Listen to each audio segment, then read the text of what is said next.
Goeiedag maats.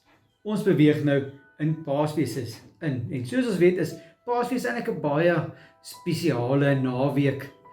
En ek wil graag net vir julle hierdie boodskap gee. En dit mag dalk van julle 'n bietjie moeilik wees om te verstaan. Maar ons sal vir juffrou of meneer vra as daar moeilike vragies is, dat hulle julle ook daarmee kan help.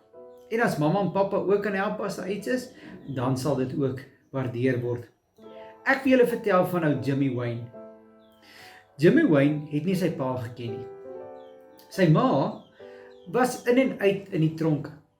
En op 12-jarige ouderdom is sy vrygelaat uit die tronk uit. En toe sy uit die tronk uitgekom het, het sy ook met verkeerde mense die mekaar geraak. En toe het Jimmy Wayne op die agterste sitplek van die voertuig basies gebly.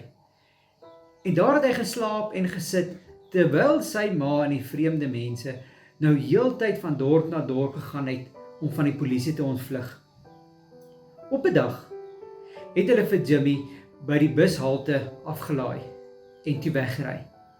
En daar was Jimmy alleen. Hy het niks gehad nie. Met die stap hy so deur 'n woonbuurt en hy sien 'n man wat in sy motorhuis besig is om houtwerk te doen. Hy gaan vra toe die man of hy nie bietjie vir hom iets kan doen, 'n werkie om bietjie geld te verdien nie. Die man het dadelik besef dat hierdie is 'n hawelose seun en hy haal sy grassnyer uit en hy gee die grassnyer vir die seun om die gras te sny. En toe vir etlike weke het Jimmy die man se gras gesny en met 'n salaris van $20 'n week het hy oor die weg gekom. Na 'n ruk het die man en die vrou vir Jimmy gevra om hulle by die huis in te trek. Jimmy wou eers alleen vertel en sê nee, hy kan nie, hy het 'n huis. Maar hy was bang geweest dat hulle 'n hawelose nie sou werk gee nie. Maar daarna het hulle hom ooreed om die waarheid te praat. En Jimmy het die waarheid gepraat en die man en vrou het hom in hulle huis ingeneem. Hy het sy eie kamer gehad, sy eie badkamer. Hy kon saam met die man en vrou aan tafel sit en lekker eet. Hy kon saam met hulle TV kyk. Dit was net goed en te lekker vir Jimmy. Heeltemal waarna hy nie gewoond was nie. Maar weet julle wat? Daar was een probleem. Jimmy wou nie sy tas uitpak nie. Sy plastiek tas het daar op die vloer bly staan. Want Jimmy het gedink, hoe lank gaan hierdie mense my hier wil hou, voordat hulle ook vir my gaan sê, maar ek moet gaan.